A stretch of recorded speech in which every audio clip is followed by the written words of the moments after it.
PVR Inox પર આની એક અસર દેખાશે અને આપણે દેખાઈ રહી છે કારણ કે કર્ણાટકા ગવર્મેન્ટે એક ઓર્ડર કર્યો છે to fix the maximum price અને એ છે ₹200 ઇન્ક્લુડિંગ ટેક્સીસ એન્ડ ઓલ. કઈ રીતના તમે જુઓ છો મૂવી થિયેટર્સ ને કઈ રીતના અફેક્ટ કરી શકે છે? હમણાં તો આ કર્ણાટક પૂરતું છે, વી હેવ ટુ સી કે કઈ રીતના આગળ વધે છે.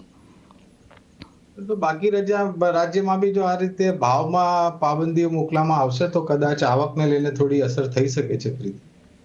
કારણ કે આ ડાયનામિક પ્રાઇસિંગ ને પછી એ મૂવી ઉપર નિર્ભર હોય છે. હોલીવુડ, બોલીવુડ, ટોલીવુડ, મોલીવુડ કઈ પ્રકારની પિક્ચર છે અને લોકોને કેવી રીતના આકર્ષણ કરે છે. હવે લોકો સિનેમા હોલમાં પિક્ચર જોવા જાય, મલ્ટીપ્લેક્સીસમાં તો નાસ્તો બી કરે છે. એના ભાવ વધારે હોય છે ટિકિટ કરતા ઘોરા. હા, તો એટલે એકંદરે ખર્ચો એક જણનો તમે જોવા જાવ તો મારા ખ્યાલથી ₹600-700 તો પકડી જ લો. અને એક પોપકોર્ન નો તમે ઘરે બનાવો તો તમારા ભાવ અને તમે હોલમાં જઈને પોપકોર્ન નો ડબ્બો લો તો તમને ખબર છે કેવા ભાવ તમને આપવા પડે.